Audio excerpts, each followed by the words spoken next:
So, Mind Train, I want to talk about, one of the songs in my double album, Fly, and it really is, a funny song. It's like the classic train song, and yet it goes off a little, into a different area of sort of non-song song, and it starts off with a choo-choo train bit, and then it goes into something crazy. As I said before, especially in Mind Train, all I did was to allow, allow things to happen, and I was just going on, and it was one take, and the engineer didn't know that it was the final take. They were saying, oh, they're rehearsing and it's great, and I said, no, that's the take. I mean, we can do that again that night, we can go through that one again. And it was a great trip, when we were doing it. Jim Keltner is on the drum, Klaus Woolman on bass, and Chris Osborne and Natalie, my brilliant husband John Lennon, on guitar. He leads the whole group so that they can fly with me easily, And I don't think I can just cope with those musicians. The musicians are good, but they need a little leading. And John does that very well because he's very used to it. And with his guitar, and usually most of my songs are sort of like a basic dialogue between my voice and John's guitar, It really is a dialogue, I start saying something and then John responds to it and then I respond to him and it goes on like that. And if you listen to my music, you see the intricateness of the conversation that we go into, between me and John, and then with Jim Keltner, each one has a certain conversation going on with me and with each other and with John, and it's just, it blows your mind because it's like flying really, I think this is the song that's really flying in this album, I think, and all of us just, enjoyed the experience a lot. What did you think about it, The album is unique because there's so much difference in thought and in sound that you're projecting. The first and the second side, I call them a side that's like a physical beat, side with a physical beat, to dance to, And then the third and the fourth side is sort of like a mind beat, That's something, mind beat with something to listen to, something to go with it, in your mind. And the other is physical, and that's the difference, I think. I'm curious, it's probably a ridiculous question, but of the things that John has done and covers several books, do you have a personal favorite of something that he wrote? Oh, I like all of them. Well, I know that. That's why I said it would be a ridiculous question because you have a lot of choice. But is there one thing? I think he's really brilliant because people compare him with James Joyce and whatnot. It's almost like comparing me with John Cage or something. No connection really. That's how people just don't know what's what. James Joyce is intellectual. John's is something that really came from his body, more than his mind. Or, mind as well, but mind's part of his body. But what I mean is, it just really gets you, And it's kind of good that you don't just read sitting back, but your whole body goes into it, And it's like his songs. And his songs like Help, Help is one, the early ones I like is Help, Strawberry Fields Forever. Strawberry Fields is the first song that I came across of the Beatles, of John's as well. I went into this, some artist party, sort of cocktail party type of party, and then an art critic was saying, Yoko did, well, he knows that I don't know anything about pop songs in those days, and he said, oh look, have you ever heard this one? And he just played this single, Strawberry Fields, And he said, well, you know, if the pop world starts to do something like this, it's the end of the world or something, you know, because, you know, what they do in Strawberry Fields, where in the end of it, they make sort of strange, sort of unworldly sounds, you know, and it just isn't pop, you know, it's sort of something that transcends that, you know. It's like pretty mind music, you know. And I was thinking pop is something that you dance to or whatever. Well, my idea of pop was very, you know, sort of shallow, understanding it was shallow. Much of it was at that time. You know, much of it was exactly right, that. There was very little. And I thought, what is this? You know, I mean, it's almost something that you would hear, you would expect, you know, Stockhausen or something like that to do. And that's how I got into it. So I still have a very strong nostalgia for Strawberry Fields, you know. And then Help is a song that I like because there's something, you know, I see in it something that's not just happy-go-lucky, you know, smiley pop singer bit, you know. Help really says something that, well, there's another thing that's very funny, is that there's such a similarity between John's images and mine before we met each other.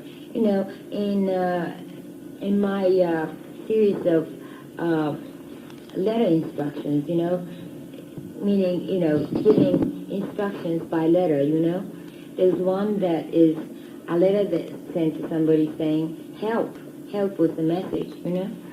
And there's a painting in 3 stanzas, you know, that I did called Help. And one is sort of like a thick canvas, you know, that's sort of coming out of the wall, like a very big, thick thing, you know, and that's called Help. And the next one says Help, and it's sticking out from the wall a little bit less, you know, sort of like a bit shallower. And then the next one doesn't say Help anymore, there's just an exclamation mark, and there's a dotted line of the painting on the wall, like the painting disappears completely. And which means, you know, it's almost like when somebody's drowning and saying, help first, and then the next minute he's so drowned he can't say anymore but say help. And then next moment he's completely drowned and you don't see him and he doesn't utter a word, you know. And I had that image. And so he writes, you know, so John writes a song called Help, and I was doing that in painting. And then there was this, you know, he was doing in a book, but he had an illustration of it, but a person with lots of flies on. Remember? No flies on Frank. Yeah, you know, and then here I had this image, you know, of fly before I met John, you know, this thing about fly crawling off the body and all that. This was an instruction, film instruction that I made a long time ago. And then there were other things like that, you know. I was talking about 1,000 suns rising, and then he told me about, he did drawings, you know, of many suns at the same time in the sky, and showed it to a teacher in art school or something, and they said it was ridiculous or something, you know. You don't have many suns at the same time in the sky, you know. I mean, they didn't understand the surrealism of it, of course. And so he suffered a lot, you know, with his sort of crazy, surrealistic mind he had, you know, and he couldn't cope with people, he couldn't communicate on that level, you know. And I suffered a lot too, but we were having the same kind of images, you know. Well, what happened in that time, of course, with that lyric and with the thought in mind and the way to have people hear that lyric and understand it, and Dylan was into some things and they were into it. They changed the complexion of the entire pop music structure. It's no longer just considered pop or just music to dance to or a musician. No one questions Chuck Berry as a musician. The material that Chuck Berry or a guitarist of that time was very basic lyric. It was I love you and you love me and here we go rockin'. But happy-go-lucky. Right. It was there really to dance to. I mean, the fact that he and other people like him, Chuck Berry, would open the door for people to enjoy pop, but it took minds to make it more creative and more imaginative. That's the thing that's happening today on the radio, for instance, at our station. The reason we're becoming so popular is instead of inane, non-meaningful lyrics and only a beat and melody, it's possible to play a 20-minute selection. It's total in its thing for your imagination, whether you like it or whether you understand it.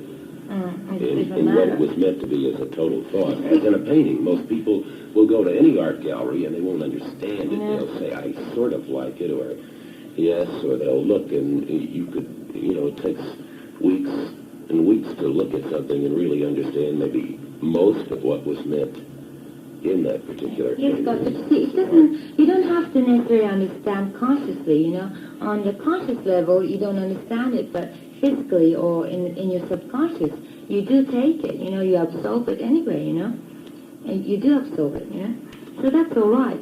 But it's pretty hard. The painting in my office, which is not on the wall, it's been put behind a cabinet to rest there forever. No one will let it hang because everyone is frightened of it. Oh, really? But it's a basic painting. I could just tell you very briefly, and then you have to figure out what the artist meant. There is a baby, probably a little girl of about a year old, and she's sitting on the floor of a room in the home, surrounded by huge rats. Oh, okay. And the rats are moving toward her, and out the window is a scene of the mother and father being taken away in a truck by obvious uniformed men, more than likely. Uniform denotes, I would think, on the part of the artist, a red satellite country. I don't know. Because, just immediately that image came to me because, I think the blacks and the female race, really share that insecurity because of the suppression they go through, in society. And I really have that feeling, sympathy. The other thing is the train in the background, way off in the background of cattle cars, of people being loaded into cattle cars. Well, I've been through, sort of having my child in one arm and living in an apartment in New York where we had rats and things like that. So I went really through the bottom, of the society. It's frightening, isn't it? Yeah, but what I wanted to say was the Beatles, what the Beatles did was very clever, I thought. They didn't first slam that surrealistic stuff on them first, to the audience. They first sort of cultivated the communication media with I Want to Hold Your Hand, and then made them get a bit more relaxed and open, and then made them accept their other things, like the surrealistic ones and all that.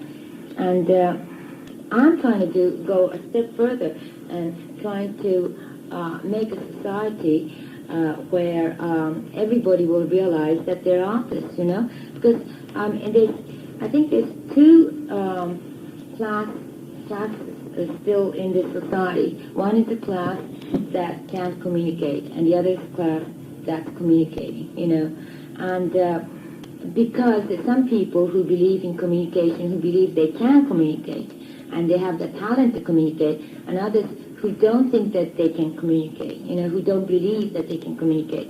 And it's a lot of nonsense. I think everybody can communicate. Everybody's an artist. And being an artist is just a frame of mind. And once you adopt a certain frame of mind, you can do anything. You don't need talent to do anything, You can do it. And that's what the Grapefruit is about. After you read that book, you realize how easy to be an artist. And they send me letters saying, oh, Yoko, now I see that I'm an artist too. It doesn't take very much to be an artist. Here's my instructions, And they send me instructions. It's beautiful. And that's what I'm trying to do. When they come to this show in circus, they will see that it really doesn't take a lot to be an artist, And, about the messages that McLuhan saying, medium is a message. But I say that message is the medium, Whatever message you have, if you have a message, that's it. You can express it in your own way, with your own bag, And the way you express it is the meter, you know? I think John has... Yeah, I'd just like to go back to the Chuck Berry business. It's one of my all-time favorites. And I personally think that Berry was writing lyrics on a par with anything that was written subsequently. I think was one of the great rock poets in very early days when people were still wop-bop-a-looming, which I still appreciate. But Berry's lyrics were especially avant-garde in the meter of the wording. It was the meter of the way he got the words together. And he wasn't singing, I know he sang a lot about his chicks and his young girls that he loved, but he really sang a lot about contemporary social life. And he sang about his cars and, you take the Stone Satisfaction or Get Off My Cloud. Berry was writing the same kind of thing in those days, which was, he was showing, that sort of, this is intellectualizing him a little bit, he was showing that grasping capitalist necessity, the big car, I want a car with a $40 thing, and all those songs he wrote about the cars. They were so involved in, like the kids were in those days. Sure, and Johnny B. Good. Right, but he wrote about himself, he wrote about his experiences with women, he wrote about his experience in society with buying motor cars and the gear he'd get on it. His wording was fantastic. The meter of his lyrics was unbelievable. And it was as good as any E. Cummings or Shakespearean poetry that had ever come across. And if you listen to Dylan's Highway 61 album, you hear Chuck Berry's meter throughout. On the Warhol of, in a way, but if you definitely, Dylan, especially when he went electric, like Dylan sort of turned us on in a way to words, and we in our crew turned him on to electricity. I remember Joan Baez coming to us and saying, since he met you, he got an electric guitar and he never stopped singing Blue Suede Shoes, right?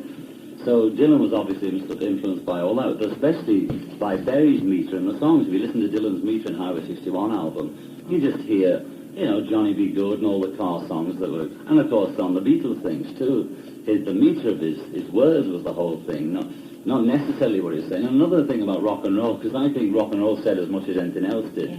I really think Tutti Frutti or Long Tall Sally was just pure social comment.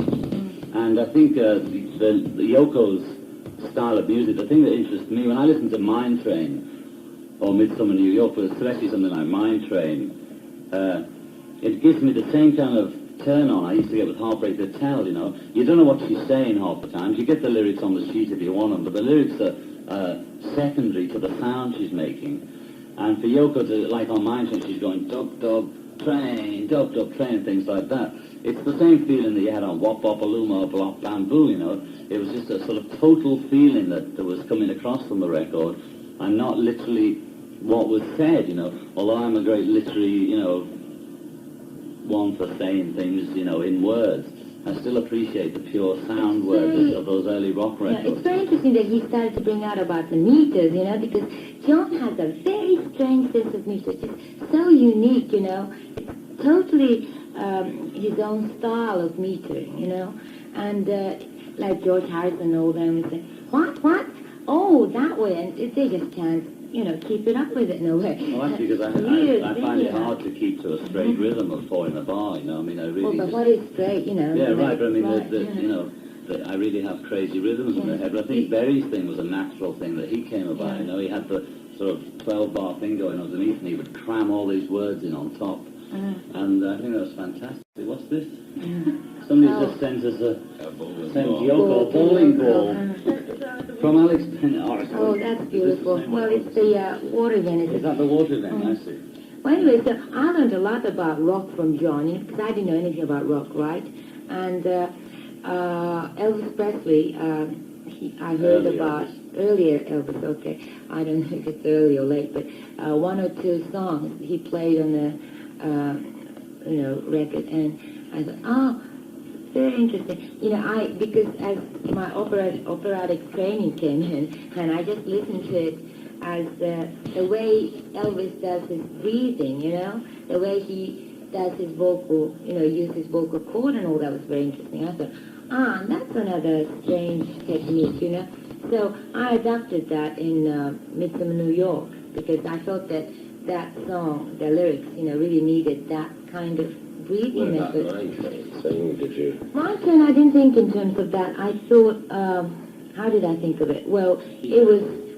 Yeah, I gave her the train back. Oh, I in didn't know guitar, about that, straight yeah. from Mystery Train. I explained to her about all, Train was just there very was Johnny early. Burnett's Lonesome Train, there was Elvis's Mystery Train, there was the early, Railroad Bill and all the old work songs. I explained she was always interested in train kind of songs. I told her about all these early songs. So when she wanted to do a train song, I just updated as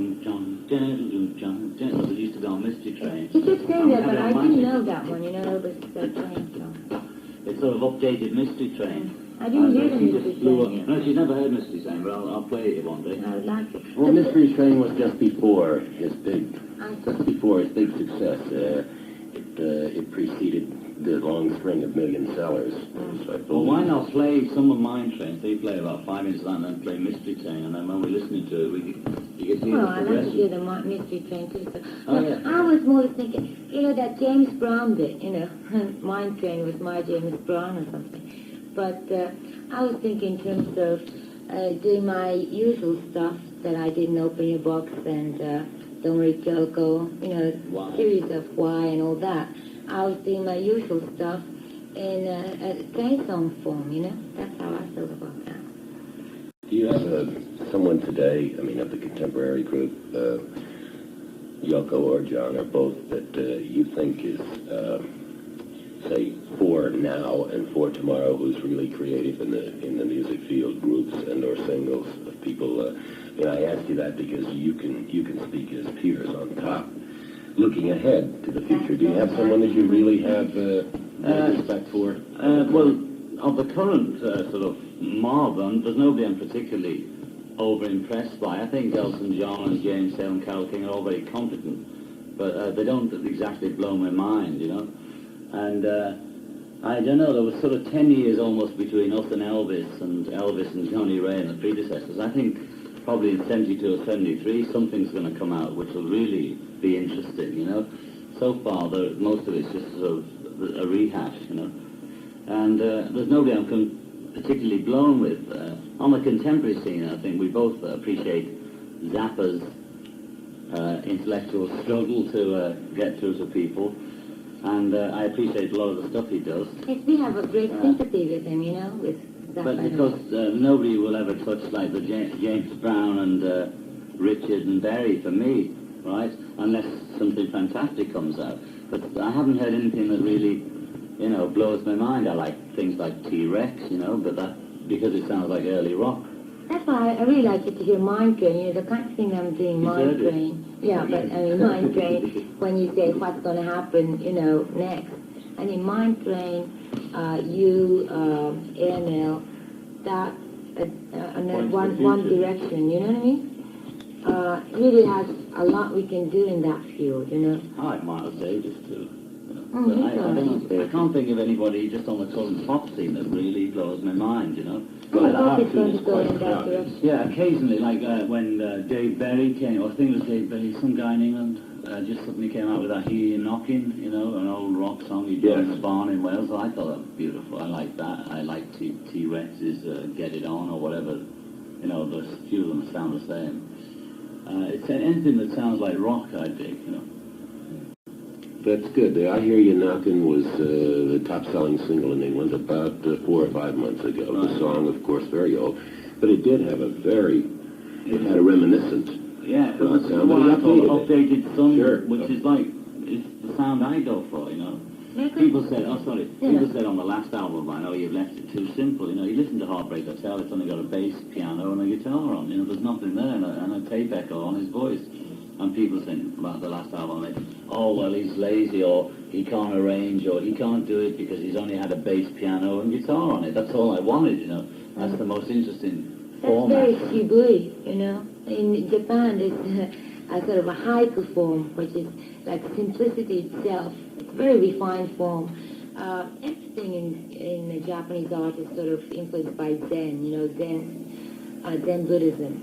And it's that kind of form that he didn't know about shibui and poetry, haiku and all Shibuya is that. like the word for soul, And when he went to Japan, You know, he found it in Japanese haiku, and he said, "Oh, it's like my stuff." Yeah, fantastic poetry in haiku. I suppose many listeners know about it. You know, I just came to it only last year, and they say it all in 3 lines. You know, there's a specific meter they have to write it in, but it has to be said in 3 lines. And they say in 3 lines what, like Byron or Shelley take 4 pages to say. 50 pages. Or 50 pages, whatever. You know, they just say it, man, right in 3 lines, and it's beautiful. And I really like to get my songs down to 3 lines. You did that in your book. Right, Yeah, but I right, mean, right. I wasn't conscious about adapting the classic form. It's not really a classic form.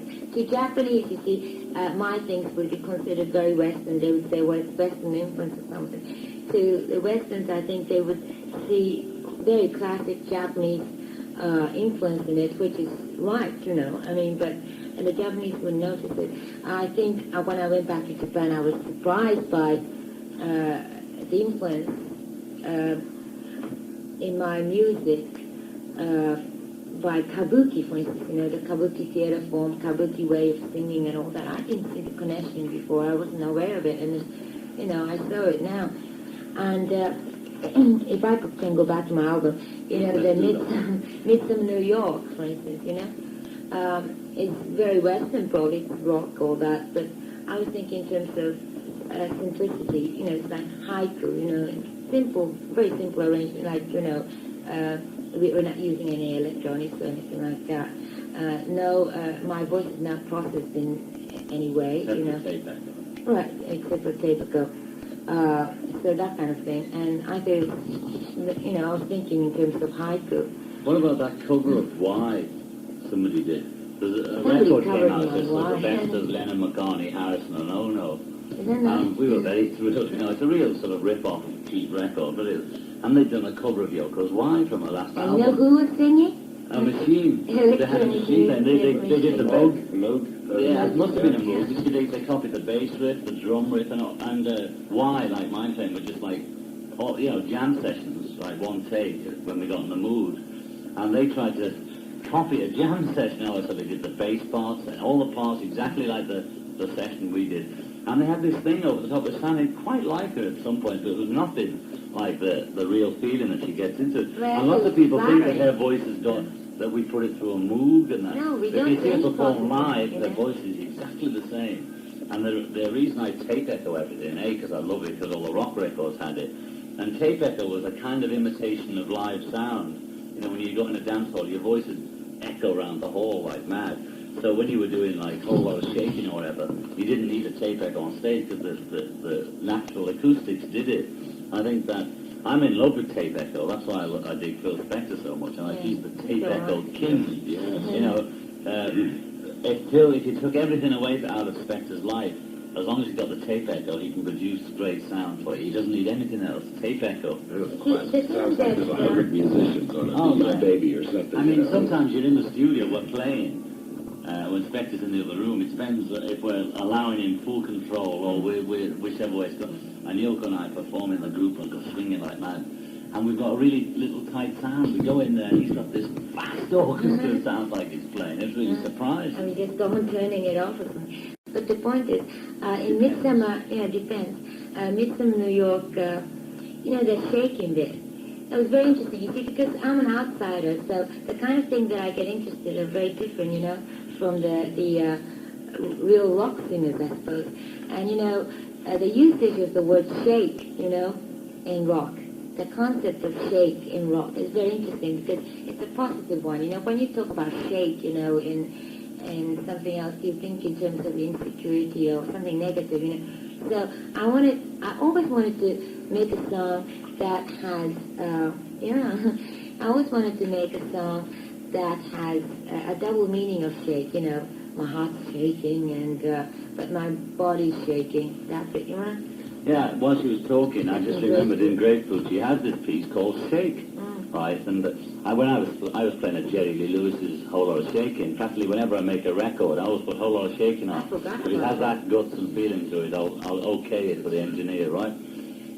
With Mother, especially on that last album, I was playing Whole Lot of Shaking, then playing Mother, and playing Whole Lot of Shaking, then playing Mother to get that feeling in the piano. Well, she's got a piece here called Shake. It's from a dance event that she posted. before I knew her, these things, little instructions had come The to them. conceptual dance. Yeah, it's conceptual dance. She sent little cards out to people for 13 days. It was called a 13-day dance festival. One of them was instructions that said, shake. Go shake hands with as many persons as possible. Write down their names. Try in the elevator, tube, escalator, street, toilets, on top of the mountain, in the dark, daydream on the clouds, etc.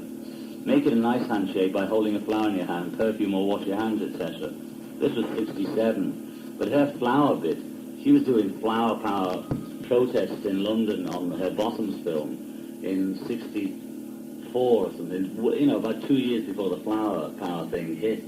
And she's been wandering around doing these things. things. We were singing, you know, I was singing about it, and she was writing about it and performing about it. And it's incredible, like she said, about the imagery, which is so similar, although About the clouds. our work is so different and yet so similar. That's the incredible. Oh, you want to bring your, you know, the record cover up where you say something and I say something on your record cover and you say something on my record cover? Hold on. Because it does show. Oh, here it is, John. Oh, yeah, there they are.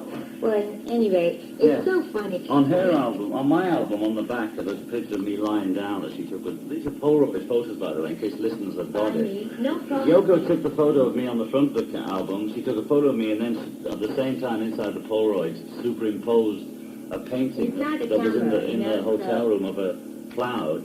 The backside is also a Polaroid, though you'd never believe it. But this is just a painting I'm lying down by. I'm just sort of lying on the windowsill with the painting stuck up. But on the back, I took this clothes because I call the album Imagine. And in her grapefruit, I found this piece, lots of her things that say, imagine this and imagine that. It says, so I quoted it on the back of the album, imagine the clouds dripping, dig a hole in your garden to put them in. Yoko 63. I thought, wow, you know, that's Imagine for you. So I couldn't think of anything quite so profound to put on her album, but I did put on the back, love is having to say you're sorry every 5 minutes, John 71, because I don't think that guy knows anything about love, talking about love is never having to say you're sorry. I've never yet met anybody in love who never had to say they're sorry. So that's my quote, love is having to say you're sorry every 5 minutes. Sounds like I'm an aggressive bitch that you have to say sorry every 5 minutes. It's just, you know, with love, That's the you only have interpretation of an individual. Oh, you only I have see. to sort of blink wrong and a lover gets thinks that you're not loving them properly or something like True, that. you know. Let's do some one words. I'll get married with you, Yoko. Yeah. Let's do. Well, you want one word back to me? No, not necessarily one word. You can have 1 or 10. If I throw the one word, let's say Okay. it is poverty. Hunger. I was never poor in the fact that I never could eat, but we often lived on porridge for a few days, right? So it just sort of takes me back to childhood. There were moments of sort of near complete poverty that I went through. Vietnam. Racism. Now that's all I had to say about Vietnam. I just know one thing, that they've never dropped atom bombs or napalm on any whites anywhere. Religion. That was a racist school. Yeah, okay, well is that, okay, go on. Religion. Religion is, means, well, let me say that one person said, opium is the religion of the people. And the way things are going, religion is going to be the opium of the people. I think, well, as I say in the song, imagine no religion. I'm not against people having a faith. I'm not against people worshipping or having what they consider contact with God, etc. All I don't like is the Christian concept, which has been on for 2,000 years, of trying to ram it down somebody else's throat. I believe everybody has to find their own way to God, or whatever they want to call it, and that people should be not... I don't like groups, let's say. I don't like, cliques, groups, whether it's a religious group or a political group or anything else. Yoko and I have been through a lot of jazz, and we've very nearly joined cliques and or groups, whether it's a political group or religious group, like Maharishi was my trip, or Woman's Live, anything. We discovered that whatever group you belong to or try to belong to, you can never sort of really make it through group. Never be yourself. You can't be You yourself. have to be yourself first. When you're yourself, you allow somebody else. If I'm myself with Alex and with Scott and you, I'm forgetting your name, sorry, Tom. If I'm myself, if Yoko and I are ourselves with you two, you can be yourselves with us then, because we allow you to, and then you allow us to. then we don't need no group to tell us how we can behave with each other. We therefore have a community of being ourselves amongst us four. We don't have to bring it from outside for somebody to say, this is the rules and this is how you can behave. We do it. We'll behave properly ourselves. We'll allow you to think. I'll allow you to be. You'll allow me to be. And then it'll go from there. We don't need no... Group is a limitation, you know. In a group, you have to cut yourself to a certain size that's acceptable in a group, you know. But if you're an individual, you don't have to do that. I mean, this is a society of democracy and all that, and a free society. I mean, we should be allowed to be ourselves, at least, you know? It's surrounded by conformity. Yeah, I know, and you know, so... Conformity is, you have to conform to whatever the rules. And repression is all. Yes. So I always say that, you know, like people say, well, why do you, John and Yoko, have so much energy and all that? So it's simple. We don't use 80% of our energy in repressing ourselves and in trying to conform to the ways of society or being proper, you know? Everybody's trying to be proper, and because, you know, being proper is so unnatural that in order to be proper, you have to use a vast amount of energy every day to control yourself, you know, like control even your head, you know, things that you think are supposed to be not good. So people are continually censoring themselves in their own head. They waste so much time and energy censoring their thoughts or censoring the way they look that they don't have any time to live, right? And that's what groups or cliques or things like that do to people. I understand the need for people to be together in the community, but they don't need to call themselves, you know. Group, you know. That was an experience I also had with the Beatles, although it was a fine and beautiful experience. Of course, to work with four people, where four people have an equal say, that means somewhere along the line you've got to cut yourself down to all be 5'1" or all be 5'8". It's impossible, and that's why we've staved off having a permanent group for the Plastic Ono band. Although as things go on, we've started deciding, well, instead of having, we can have a nucleus group for the band. So I'm just bringing this in out of nowhere. So at the moment we have Klaus Bormann, Jim Keltner, Nicky Hopkins, Phil Spector, who wants to go on the road as rhythm guitarist for some unknown reason, Yoko and myself, and possibly Eric Clapton. And we would have a nucleus group we'd take on the road, and like any locals or any people we decided could augment us or, you know, join in or whatever it was. But though I was fighting that having a group, you know, where this is what people expect when you go on stage. They expect you to perform this, that, or the other.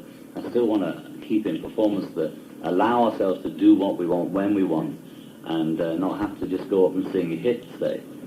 That goes with the composing of music too, you know, because say if you limited people into playing particular notes, you know, and control them from that point of view, then nothing new comes out.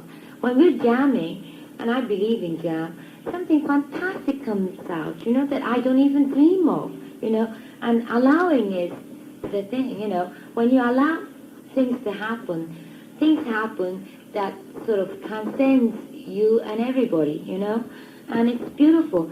And that's what we're going to do with this group that, well, it's not like a group, it's like a marriage of, you know, our marriage is like a marriage of two minds, you know. It's like being friends. Physically, it's like being friends, you know, because we sort of live together and have a good time, coordinate together and everything. But mentally, it's a real marriage, you know, of two minds. And this group would have a sort of a direction, a new direction, you know, together. The direction is togetherness, you know. But other than that, it's complete sort of freedom, like allowing. There'll be no contracts, there'll be no, you know, you have to do this or that. The group will be allowed to come and go as they please. They don't have to do anything. And we want to take a show on the road that doesn't just have, I was just writing to Eric actually, and I was saying this to him, we don't want to have this concept of us gods and superstars on stage and blessing the audience with our vast talent. I want to somehow involve the audience, whether it's through theatre or happening going on in the audience, some way that the audience expresses themselves at least as much as we do, because we go up there almost for a kind of therapy. But if you want to get back to the word game, we can go on. Yeah. Look, can I just say one thing to the female lead, because I'm a devout female lead myself. I'm a lucky woman in a sense that I have a very understanding husband about the subject, and so, it's easy for me. But still I go through the same problems and pain that socially, the same problems and pain that other females go through. Every day, that is, and I don't see how female in this society can be happy at all or look like smiling all the time or something, because if we look morbid, formidable, I mean, that's being straight, because it's a terrible world, like it's for the blacks as well, but it's the same. And what I want to say to the female lib is that don't be afraid of men, I mean, if we are afraid of them, hating them is being afraid of them. If we hate them and be afraid of them, we're never going to have freedom. In other words, this world, 50% is men, 50% is women. We have to find a way to live with each other, live together. And for that, we can't be afraid of them. We have to, instead of thinking of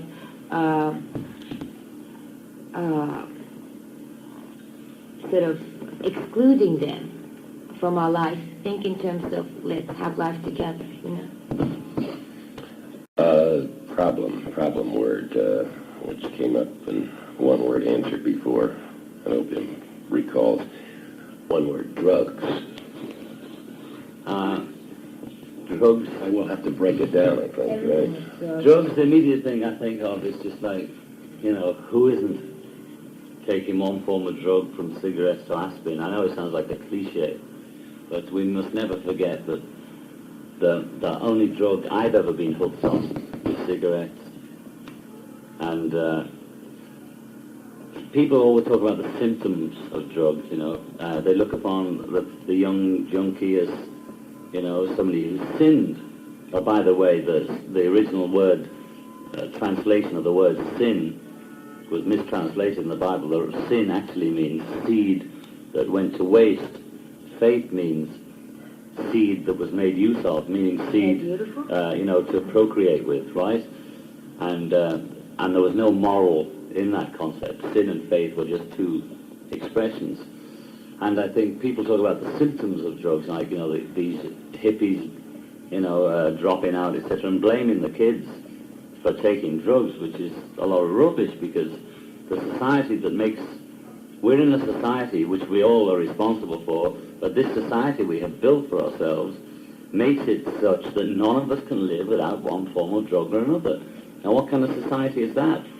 And instead of just having adverts saying, we're going to talk straight about dope and it ain't no good, says Art Linkletter, I think they want to get down to finding out why is everybody, from Art Linkletter and his beer to us with our cigarettes or whatever it is, why are we doing this? Why are we in a society? What kind of society is it that makes us have to take drugs to protect ourselves against society?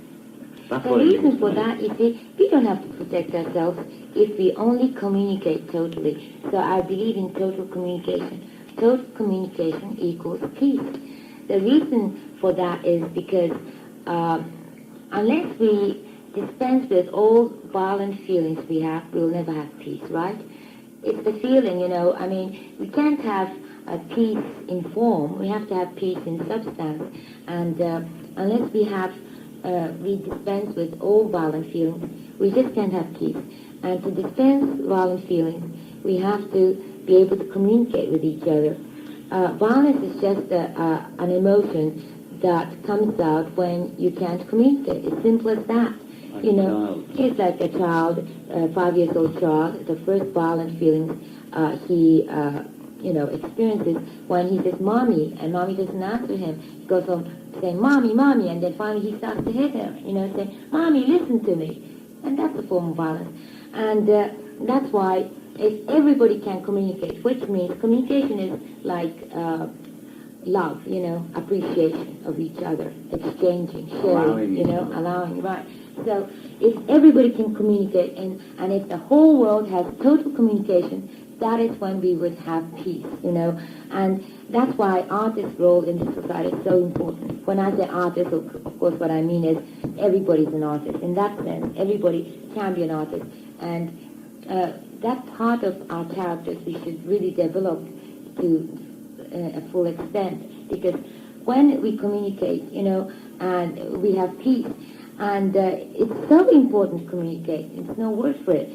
But we can do it as long as the first step is to realize the need, the necessity in our minds to communicate. And if you have necessity, necessity would create imagination at how to communicate.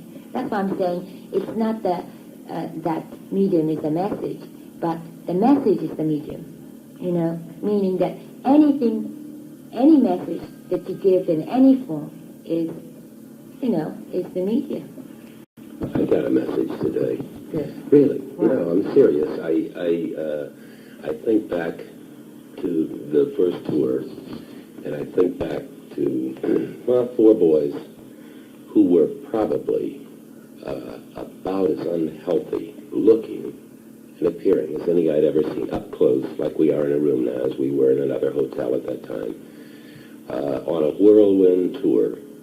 I mean, a whirlwind tour of life, not that it was the American tour, but the pace and everything, and how really confusing life must have been then, and how it was impossible to find oneself. And through these last few years, I see John has found himself, and he is an individual, and has found his own individual freedom.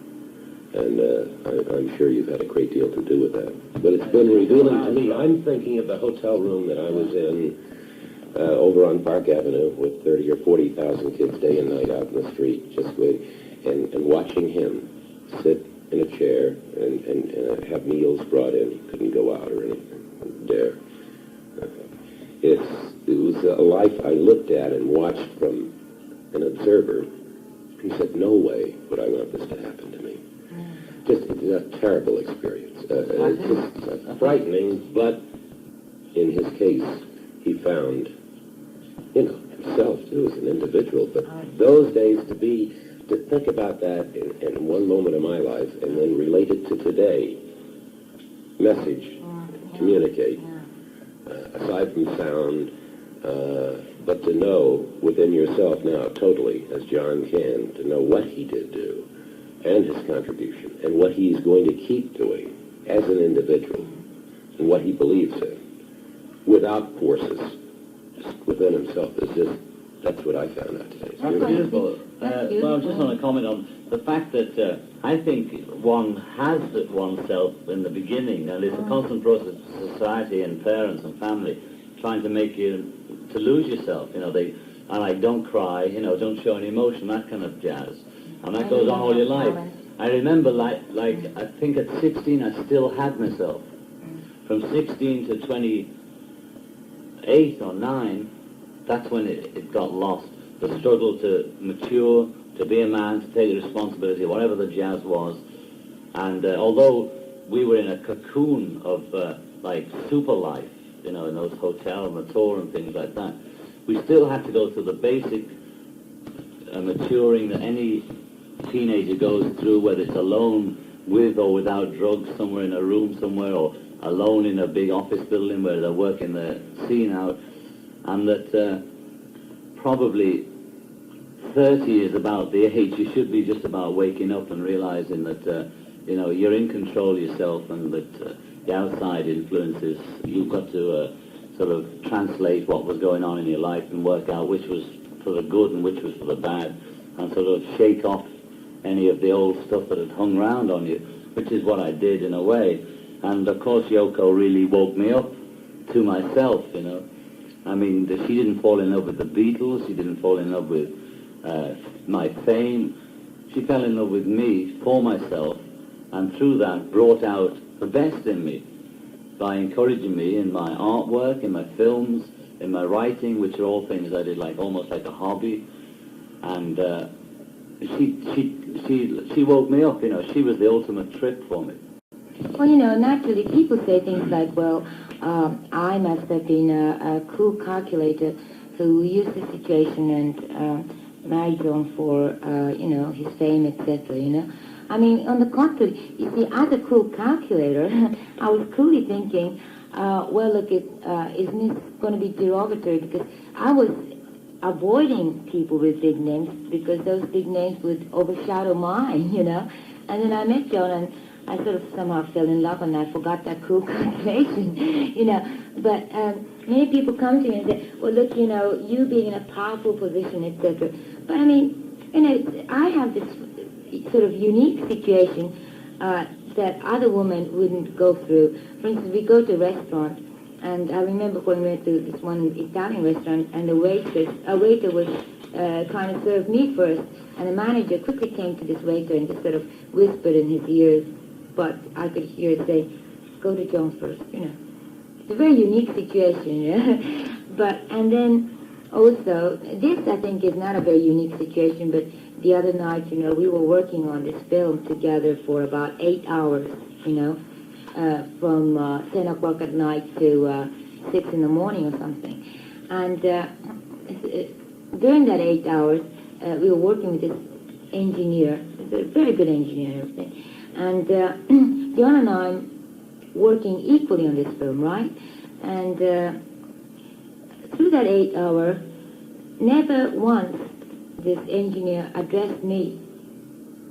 You know, I would, you know, instruct him, and John would instruct him. Whenever he does anything, or whenever John instructs him, he responds to it, says, yes, John, is this all right, John, etc. He never even once said Yoko. Now, the thing is, you know how these female lids trying to prove themselves so desperately that they don't even want to, you know, repair stockings or whatever, even if they can sew, you know, sew a button or whatever. Now, I was sewing a button on something then, you know, while I was doing the recording, you know. And I don't have that thing about, well, we have to frantically prove ourselves, so I'm not going to do what I can do, which is to sew a button, right? And I was doing that. And then so John's observation is that maybe because I was doing those things that this engineer thought that I was just a real female wife that was just sitting there. Well, the funny thing about it was, this was going on, and I noticed it once or twice, and I thought, oh, well, I must be hearing things.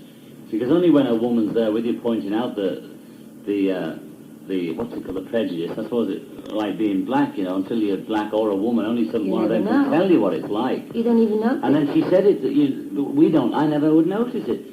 Right, and then all of us, there was the cameraman, we were all there, remixing the sound and everything. Then Yoko told us about it just as we were leaving. She said, did you notice how he ignored me throughout? Yeah. And she directed this film and the sound as much as I did. I mean, she knows more about films than I did. It's, you know, she's like, it's 60-40 filmmaking between us. And then the cameraman, we all said, God almighty. We didn't realize it. It was going on all the time, just pure prejudice. And of course the guy's, he's probably about 50, and he doesn't know anybody. He was a very nice guy. He was charming. He's a great engineer. But he just did it without thinking. And then we were all saying, and I thought I would spot it by now because he's been showing me all this continuous prejudice against it that's going on like night and day. I don't know how they survived with it. Yeah. And then all the rest of the boys, they were saying, yes, God, I'm right. We never realised. Look at it. We never even realised it. We'll have to ask our wives, is this going on, right? That, you know, they got turned on to ask their wives, is this going on with you? It is going on all the time, the way people just they think women are invisible or something. Look, you see, I'm not saying that just because I'm a female they should address me. I was a filmmaker who was there working, right? And after we finished the work, the engineer came to John and said, nice working with you, John. Nice meeting with you. And not Mrs. Lennon, but, you know, something like that to me. Complete difference, you know what I mean? But he was working with both of us, you know what I mean? Paranoid, you know. I'd say, you must be paranoid. You're saying everybody's doing this and ignoring and snubbing you and treating you badly.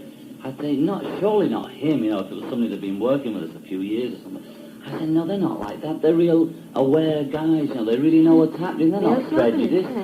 And she just kept pointing out and pointing out. I say, you're paranoid, you know. No wonder. May I say one thing here? Yes, I'm you sure. You can only feel this being black. A nigger, right.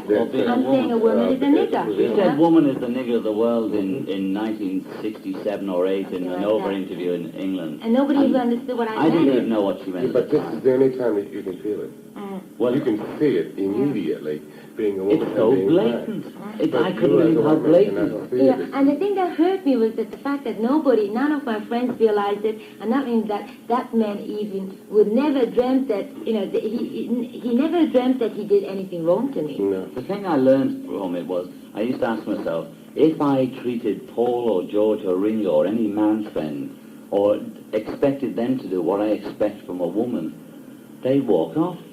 If my male friend, if I asked him or said certain things to him, he'd say, sod you, I'm leaving. And then I started thinking, it's not, well, how am I treating her? I was a real chauvinist pig, I realized. How am I treating her? How dare I ask her these things or expect this from her? If that was Paul, he'd walk out the room. And then I learned to have a friendship with her. It was the first woman I've ever had a relationship with that wasn't a purely chauvinist pig with his lay. I'd never met any woman with any kind of mind before. They'd all been dummies. And then I found out, well, she thought all men were dummies. So, okay, a lot of people are dummies, right? It's on both sides I of the fence. despised men, before I met John. But it was I felt incredible, that all men that it I happened met... every day, every minute, all round us. Continuous prejudice, whether it's a waiter or a very well-known star or whoever it was that was going on. It was unbelievable. It's amazing. And now I'm getting more aware of it, but it's still something that's... I can hardly believe how blatant it is. I said, how blatant it is. After the 8 hours, John said, it was a beautiful experience. It was a great night, right? I said, all right, 8 hours, full work, and I don't feel great because I was ignored totally for the 8 hours. I wasn't trying to push myself at all. I was just telling him instructions, but whenever I tell him instructions, he doesn't say a word. When John says it, I say, okay, I'll do it, or something, yes, John, etc. So the thing is, we had a totally different 8 hours. He had a beautiful experience. I had a terrible time. But people don't even notice that I had a terrible time. It's a weird thing. Because in the early days, when we were recording together, there was terrible prejudice about the engineers. Any young kid or any engineer against her. A, she was a woman. B, she so-called split the Beatles up. And C, what was she doing recording anyway? She should get on with her art, right? Or with her knitting. And I'd be always there to back her up. I wasn't overtly pressurizing them, but she would say, look, I want this sound here, and she'd have her own way of saying it. Either she'd use classical terms or whatever, and they would take not a blind bit of notice of her.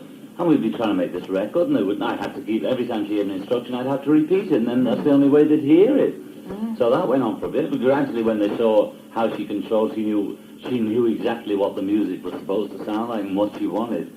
Then they began to realize that she knew what she was talking about. Only then did they give her any kind of respect. And now she doesn't need me to over her shoulders to say, no, she means, put more tape back on the bass. She might have said chamber, but she meant tape. I'm sorry about that, but, she's learning the words, right? And then, of course, now she can produce herself. She doesn't even need me. No, I mean, good. you see, I need an objective, definitely. Oh, you need objective eye. I mean, you don't need me to show you. No. You don't need my translation of your words to the engineers now. To say, no, you can make records. Yeah, even from the beginning, I think it was mainly that they couldn't hear me because it was coming from a woman, So when that part is, because after the Yoko Ono Plastic Ono album, I think people started to react to me a bit differently. But Fly, I think, is an example that I don't consider it an album that is a woman's album, what I mean? It's just neutral, it could be a man's, it could be a woman's. And it's a weird thing, when I did the first painting show in New York, this critic from Art News came, he was looking at my show for about an hour, and then he came up to me, and I was the only one who was in the gallery, so he probably thought I was a secretary or something working there, and he said, excuse me, but do you know if Yoko Ono is a man or a woman? It will make a difference to how he looks at the painting. He wanted to know what pose she was. Or maybe he thought, well, it's too good That's for where women. the bag thing came from. The idea of the black bag thing came from a paranoia when some quite talented artist coming to meet her. She was really paranoid. She'd been putting him off for months, but finally was coming to dinner. So when he got there, she was sitting in a black bag, and the guy couldn't then, sort of one-up her. Yeah. So they had a good evening together. And then the concept of we did press conference in a black bag in Vienna, and they're saying, is it really you? They don't know what colour you are. And we were saying, if all government jobs and things like that. It sounds crazy, but imagine if all the government jobs or whatever jobs that black people or women are, are not allowed in, they should make everybody wear a bag and then audition for the job. Then they take them on their true worth, and not on how long the hair is, what colour it is, or what sex it is. That's the whole bag idea. The idea behind the bag is total communication with no prejudice or foresight or whatever the wording is. Visual prejudice, that's a big part of life, That's an interesting correlation. In no one really is aware of it each day, but if I do blindfold you and hold your nose, you'll not be able to tell me the food you're eating. The food you love most, because without the sense of smell, you've missed the taste, so that whatever you're eating, That's amazing. you won't have a taste at all. It won't be anything. As a matter of fact, you could even gag. Or you can do the same thing. You can blindfold each other, and I will hold your nose, or without holding your nose, and I'll give you one glass of ginger ale and a glass of a Coke, and you won't be able to tell me which is which. Really? Are you sure? Yes. Amazing. Without holding the You nose? can make some money on Well, it. I'm going to try that. Yes. Because Wow. I'd like to try that, you though. need the sight, and you need the feel, and you need to be able to look. When you see that it's brown, you know it's a cola, as you're drinking it.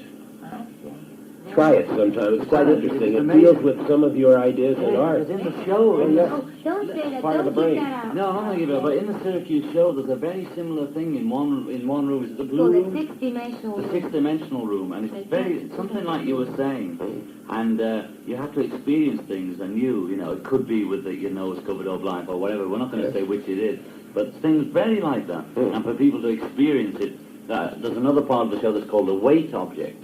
Oh, The we weight. talked about You talked about the weight, right? Well, where you don't know things are different from what you expect. Just a disorder, to make That's upside very down. interesting. So you've got to come authentic. along and try this Yeah. this Sixth Sense room. I wanna do that. I wanna do that. In fact, we'll pinch his idea and have Coke and ginger ale there for people too. Yes. Experiment And first. have a little, experiment. Because I was going to have food there, you see, and to have people experience it through food, So it'll be good to have Coke in there. Coke and ginger ale is a great thing. Yeah.